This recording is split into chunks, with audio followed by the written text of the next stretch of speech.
Welcome to Healing Horizons with Saima. And joining us today is our amazing guest, Dr. Sean McCaffrey, a physician who has spent 25 years weaving together modern science with timeless healing traditions. With decades in holistic medicine and 40 years in martial arts, he sees health not as the absence of disease, but as a presence of flow and alignment. His groundbreaking perspective is the most chronic is that chronic illness isn't a broken body. It's an overloaded, broken, and burdened by what he calls the men factors mechanical, emotional, and nutritional stress. So, today we will explore how addressing this together unlocks the body's natural ability to heal. So, Dr. Shan McCaffrey, welcome to the show. Thank you very much. I appreciate it. You're warmly welcome, Dr. Sean. It's my pleasure to have you here. So let's start with you frame illness not as a body breaking down, but as being overloaded, and that's such a fresh perspective. So, how does this perspective change the way we approach chronic disease? Yeah, so when you're looking at chronic illness, one of the biggest flaws that we have in our current healthcare system is we try to compartmentalize everything. And we try to say that the disease are foreign agents. It's viruses and bacterias and things like that. And your cancer came from this thing or your lupus came from that thing. When in reality, the lion's share of all of that is the body responding to its external environment, to its stress that it's this environment it's forced to live in, and then failing to adapt properly. And when it does not adapt properly, then you'll see dysfunction start showing up in the core body systems. Digestion will get disrupted, elimination will get disrupted, your glands and hormones, your nerves, muscles, and circulation. As those all start to spiral downward, then symptoms start to appear and we become more and more aware of them. That's an interesting shift. Like viewing illness as an overload really changes the focus from just treating symptoms to understanding what's tipping the balance in someone's life. And I feel that it makes managing chronic disease feel more proactive, looking at how to reduce stressors and support resilience rather than only trying to fix the body. Yeah, absolutely. So if you're always chasing the symptoms, you're always dealing with the effect. And the effect is always just that. I have a itch, a pain, an ache, a soreness, I have something of that nature, but that's not usually the cause. The cause is more of an imbalance going on. And again, the body's ability or inability and the mind, its inability to adapt properly in a timely manner to the stress that's put in front of it. And so in my practice, I always see two patients on every visit. I see the one that's presenting with their effects, their symptoms that need to be relieved so they have quality of life. But then I'm always hunting for the underlying cause. Why is that symptom presenting? And if you can find the cause to a condition or a disease, you can remove that fuel away from that fire. And the fire, a lot of times, will just burn itself out and go away. Absolutely, I completely agree with that. So, can you share a story of someone who shifted from managing symptoms to actually regaining their health? Yeah, absolutely. I have a priest that I'm currently seeing right now. I saw him yesterday, and this is a very good example where he has some prostate issues and some thyroid issues. So, in my world, those are both in the endocrine system. They involve glands. And so I know there's a disruption in that portion of the body. So, looking for it. Now, he obviously has a very strong theological background, a very strong belief in God and things of these nature. So you would think that would be his forte, but that's where the fire was. When I was working with him, I could see the physical presentations. His prostate was PSA numbers were elevated above normal. I think he was around 8.9 or something of that nature. They're warning him of this. Urination had slowed. He was having thyroid issues. Metabolism had slowed down. Weight was coming on. So in treating him, you look at the body as a whole and you say, all right, where are the mechanical effects being presented at? Because that kind of starts giving you an idea of where you need to start focusing and look, because your mechanical symptoms will almost act like a guide to say, hey, start here. So I would work with him and figure out where the stress was coming from. We'd look at the mechanical and just balance the body physically, put it back where it belongs. But then you have to look at it chemically or nutritionally in my world. So you start looking at, all right, what are you eating? What's your environment like? What's the timing of the food you're putting in? When are you putting things in or not? And you start finding patterns here and you start realizing, well, he knows the difference. Why would he choose to eat a food that's not good for him? And you start looking then at the emotional component because food is social and emotional predominantly. And so as he would get stressed, he would turn to comfort. And comfort is something that's ingrained in us from childhood. So he would actually go after the wrong things, but not all the time, periodically. Then you'd couple in the effect of his emotional stress from his job. He's a priest. So his job is helping people unburden all of their emotional stress. But if he didn't have a way to release his own, then all of a sudden it got into trouble. So as we started working with him, we'd clean up the diet. We'd help the body eliminate properly. It's a huge, huge piece. I run something called an integrated urinalysis panel in my practice, and it's a way to look at the body in real time to see what's going on inside chemically in a real time scenario. So I knew he wasn't digesting a certain food group. In his case, it was fats. He wasn't utilizing fatty acids properly. So I thought, all right, well those are the key components to his hormones. So if he can't get the raw material, how's he ever going to fix a thyroid and a prostate? So we clean that up. We help it, we improve his diet, digest that food, and eliminate the waste. Then you come back around. And you say, all right, now where's the emotional stress coming from? Because it's most likely the cause that's feeding this whole thing. So we started working on it. And all of a sudden he started noticing, wow, doc, my urination's improved. I'm not getting up 5 times a night. All of a sudden it's slowed down to 2. And a couple months go by and now it's down to 1. And then all of a sudden, hey, I'm not getting up at all anymore. And because I'm not getting up, I'm sleeping better. And because I'm sleeping better, I'm resting and I'm healing because the body rests and heals at the same time. So as he's starting to heal during his sleep hours, things are improving, getting better. He started noticing, wow, my metabolism's speeding up. I'm losing weight now. I'm getting back to my normal self again. He's starting to feel better and he's becoming more active. On follow-up exams and lab work that we just got in yesterday, his prostate numbers have dropped to 3.2. So we went from 8.9 down to 3.2. He's now in that normal range. They did an exam. They found out there were no nodules, no hardening. Whatever was there before has now disappeared. It's gone away. So for something like prostate cancer, for example, they really don't know the cause of it.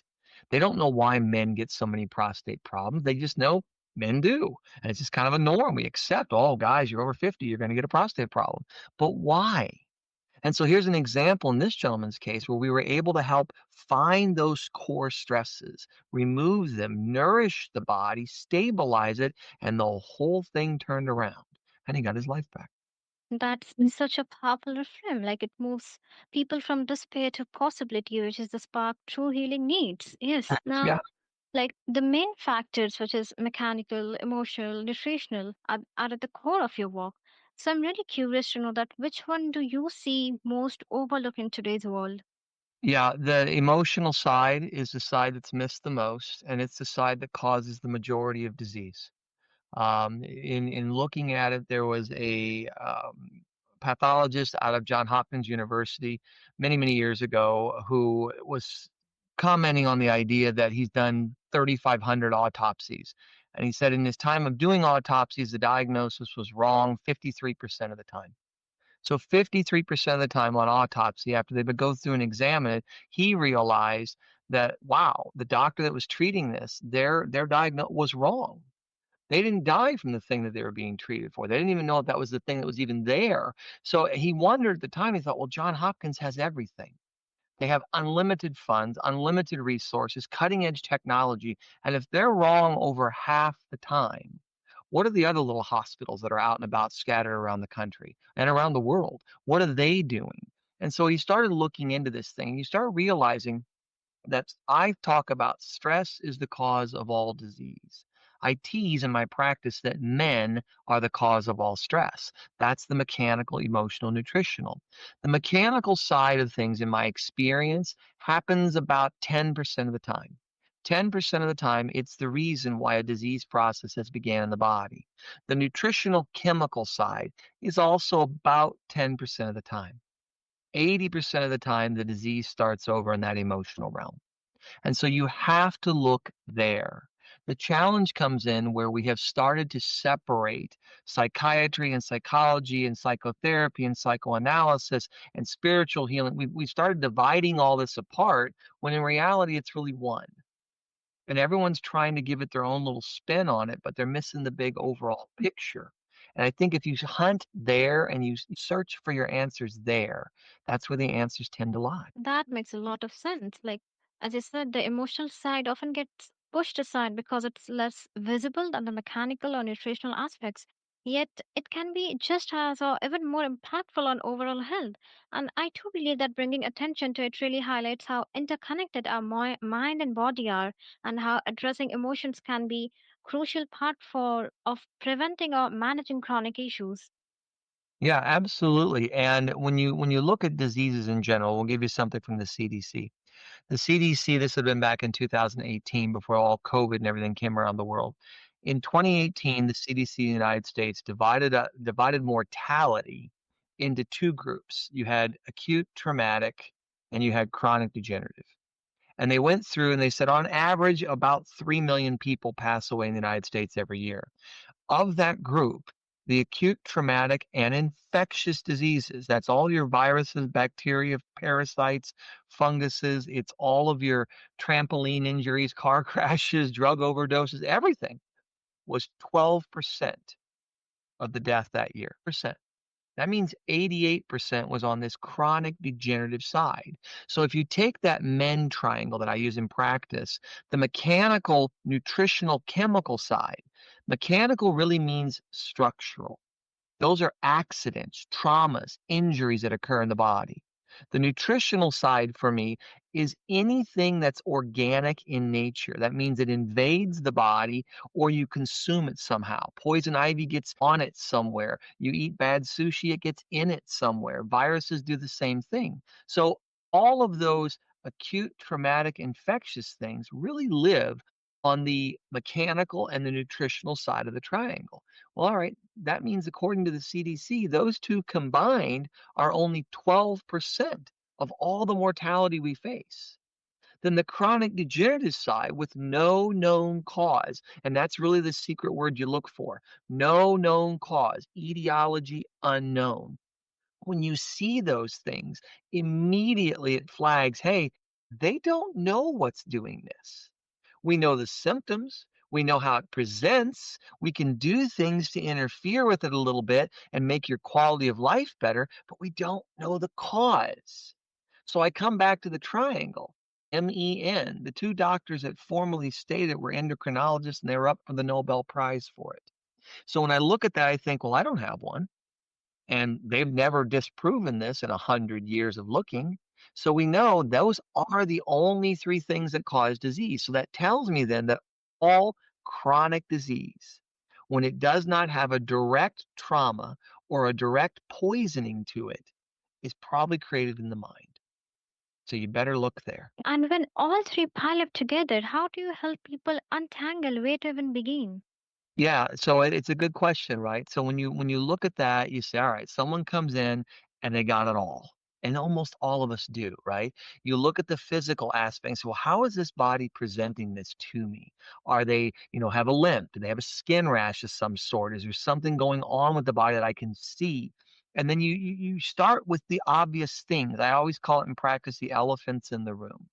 Look for the Mhm. elephants in the room, right? And you just grab Horton by the trunk and you walk him out. You get Dumbo by the ear, you walk him out. You treat the elephants. You get rid of the obvious things. So mechanically, it's very simple, right? You allow the body to move. It's one of the laws of the physical body. You induce movement. You give them little exercises and things they can get active with to keep the body vibrant and healthy. I do a lot with Taoism and I like Taoist medicine exercises. So I give those to my patients a lot to induce movement and flow, circulation in the body. Then I always clean up the diet. I always clean up the diet because most people's diets are not the best, right? And you don't have to be, bean sprouts and tofu the whole time. You can have a balanced diet. You can have room for error. But the key to it is you want to make sure that your body can at least process it properly. So I always tell patients, look, timing of food is significantly more important than the food you actually eat. When you put it in is more important than what you're actually consuming in the beginning because you've got to get the body to stop spiking insulin. And every time you see that insulin bump go on there, it just gives it more and more problems. So I always work around let's get the food in a window of time. Let's try not to flood the engine so I control how much are you putting in that window of time. And then on the emotional side of things, it's the hardest for people to understand, I think, because it's the most almost woo-woo-y of what we do in healthcare and healing, right? It's the one nobody wants to tackle. So you start with very basic things. We know that if you have someone with a really strong scientific mind, you can say, well, every time you take a deep breath, your diaphragm stretches. And when that happens, the vagus nerve that's attached to the diaphragm starts to slow down the fight or flight response. So if you'll take big, deep belly breaths, and in my patients, I always tell them to, take a big breath in, let it out for a 5 count. 5, 4, 3, 2, 1. Knowing that every time they do that at that pace, they are slowly starting to inhibit the fight or flight response. They're getting away from it. And as they start doing that, the body starts to slow. And you probably know this, but the fight or flight, which is the sympathetic dominance of the body, it's fight, flight, or freeze. That's how they tell you that. Well, that means the opposite of that, or the parasympathetic version, the opposite portion is healing, resting, and digesting. So you think, well, gosh, if I take those big deep breaths, I can slow all this down. I can get them to get out of that space of anxiousness, the anxieties, the phobias, the worries. They can get a hold of things and start recentering themselves. And it's really simple with just breathing alone. Then, of course, you go in later on, you start looking for cause, effect, and things of that nature. Mm, I love that. It really turns a complex system into a practical map anyone can start following. Indeed. Now, Yeah. you bring alongside like spirit into the conversation alongside science. So how do you see energy, alignment, and consciousness influencing physical healing? Because they're really one and the same. It's just a matter of your viewpoint. So when people ask me, what do you specialize in? I tell them I specialize in quantum biology. That's really what I do. It's quantum physics in a biological model. And so you can connect them with anybody on any part of their mindset. If they have a very strong scientific mindset, you have to meet them where they are. So when you're describing a universal energy, right? And I've done 10 styles of acupuncture and TCM and Ayurveda and Irish indigenous medicine. So I have lots of different views of all this stuff in my years of working. And in understanding this, you have to meet the patient where they are. So if you have someone that's got a strong scientific mindset, you have to stay in the chemistry. You have to stay in the biology. You've got to stay in the idea of energy, but energy has to be something they can see. So you relate it to EKGs and MRIs and X-rays and things that you can't hold, but they're measuring electromagnetic fields. And people start to get that. When you have a more spiritual based individual, now you can sit there and say, all right, look, what made us? We started life as one cell. Something encouraged that one cell to be two and 4 and 8 and 16 until it gets to roughly 50 trillion. Along the way, that same something said, I'd like to have a brain. And 3 months in, it makes a brain, but you don't have the brain operating in the first 3 months. So what's driving the bus? What is doing this? There's some universal intelligence that the cell seems to mimic the universe itself. There was a wonderful National Geographic article years ago that showed the Milky Way galaxy DNA in the human body under an electron microscope, and they are identical mirror images. If you did not know what you were looking at, you'd say, oh, look, these are both the galaxies in space. It's like, no, this is what you're made out of. So whatever constructed us looks like it liked its pattern and it said, hey, it works really good with planets and things. It'll work really good in you. And it's phenomenal when you can see the similarities, how cells kind of have a roundness to them. They look like a planet to some degree. They're spaced out. They have energy to them. They interact with their environment. There's an intuition there in them that they're alertness and awareness of things. So when you see all of this stuff, you just take patients where they are and you say, look, if you have a strong theological background, I will stay in that world with them, depending on what their belief is. If they have a science one, I'll do that. If they're really broad based, you can zip back and forth.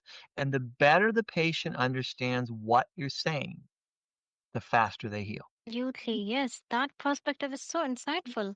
And integrating spirit with science really expands how we understand healing. It's not just about the body or the mind, but the whole system of energy and alignment. And I do believe that When consciousness and intention are part of the equation, it opens up possibilities for deeper and more holistic healing rather than traditional approaches might miss. Yeah, you're absolutely right. And Harvard did a really nice research project a few years ago where they were looking at people who had fractures in the arm, and they did, I think it was 500 of them. They took people with 500 arm fractures, and they said, all right, we're going to take half of you, and we're going to just tell you to think about that arm getting better every day. Picture it healing rapidly, fast, getting better and better. Picture the bone knitting back together, healthy, strong, well. The rest of you, we're not saying anything to. And we just want to see what the outcome is. We just want to say, hey, if this person focuses on this 3 times a day, 5, 10 minutes, just puts their mind on that getting better, stronger, healthier, well. If they do just that, does it make a difference in the overall outcome? The group who did not do that thinking, their fractures healed on average in 8 to 10 weeks completely. The group that did do the thinking, their fractures all heal within 4 to 5. So you already know it's like, wow. I mean, you can cut healing in half. That's insane. Indeed, yes, that's fascinating. Like, stress and trauma are part of every human life, honestly. So, how do you guide people to transmute them into strength rather than sickness? It's a great term there, transmute, because it's the first law of physics, right? It's the perpetual transmutation of radiant energy. And so when you look at that, it says, all right, how do you get them to change? How do you get them to change? So one of the things I do in practice, I have something I call a T principle. And my T principle, it's TEA like tea. I say take time for tea when you don't know what to do. And so what is that? That means, can I change this? Can I transform or transmute the problem that's in front of me? Is it in my power to change my current situation? Sometimes it is. If it is, do it.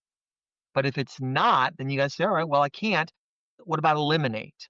Can I eliminate the problem that's in front of me? That's the E. Sometimes you can do that. But if it's a sick child at home and you can't eliminate that stress. So that forces you into the A. And the A is adapt, which is really how we started all this today. We're talking about adaptation. How does your body adapt? When it comes to adapting, especially on an emotional level, you're always going to get to choose. You always get to choose. It's the gift that we were given. We get to choose. All right. You choose one of two ways. You let your instincts guide you, or you let your reason guide you. Reason has to be learned. Instincts are there from day one. Instincts tend to be negative in their expression. Their anger, worry, fear, jealousy, envy, hatred. Reason, on the other hand, is positive in its expression. It's the dual opposite of what you're seeing with the instincts. So instead of anger, it might be being patient or tolerant. Instead of having a lack of being fearful, you might be more have faith or knowledge, or if you're lacking in hope, that's worry. All right, so they're opposites of each other. So you start teaching someone to see this, and then I go into what I refer to as the 4 R's. The first R, when you're adapting, is to recognize when an emotional event is starting to get the body going. It's always a person, place, or thing. It's always going to spark this thing into gear, and you're going to feel it, right? That's what I call them, feelings. You're going to feel it. And you're like, boy, once you notice that, do I want this? That's the second R. You got to choose to reject that negative feeling when it comes on board. The mistake people make is that, well, I'm not going to get angry, but then they don't replace it. That's the third R. You have to replace it with something that you desire or want. If you don't, if you're angry and you don't replace it with something better, then that anger just slips right back on in there again, but it does it in a subconscious way. Once you learn to recognize, to reject it, to replace it, then you have to reinforce it over and over and over again until the body accepts that as your new normal. And that'll get most people out of their emotional stresses. The way you guide people, to transform stress and trauma into strength really highlights a deep understanding of resilience, Sean. And it's inspiring how you show that these experiences, rather than being purely destructive, can become catalyst for growth and empowerment. That's a profound approach. Yeah, well, I appreciate it. It's fun. I'm in a unique spot in that I've had healers in my family for 250 years. And so I've had everything from medicine to osteopaths to chiropractic to acupuncturists to herbalists to naturopaths. I've had them all between uncles and grandfathers and great grandmothers and things. You pick a lot of this up along the way, and you can stand on their shoulders then. And they allow you to see a little further out than they were able to see in their lifetime. And then I hope that when I go, whoever stands on mine can see a little further out more, but never forgetting where you came from, never forgetting why certain things worked for other cultures around the world. That's why I really got into indigenous medicines, because you could see, how did these guys survive when you didn't have hospitals and you didn't have all this care? How did they make it? How did they get through their tough times? And when you learn that, you can bring that to modern day and really transform health. That makes sense, yes. And that's a really transformative conversation with you, Dr. Sean McCaffrey. From the manufacturers to the marriage of science and spirit, your insights reminds us that the body is not our enemy. It's our greatest ally when we learn to listen and release the overload. So, listeners, if this sparks something for you, don't just absorb it, act on it. Start with one small step to reduce mechanical strain, soothe emotional stress, or nourish your body with better choices. Healing begins when you decide to reclaim your energy. Until next time, keep expanding your horizons toward wholeness and strength.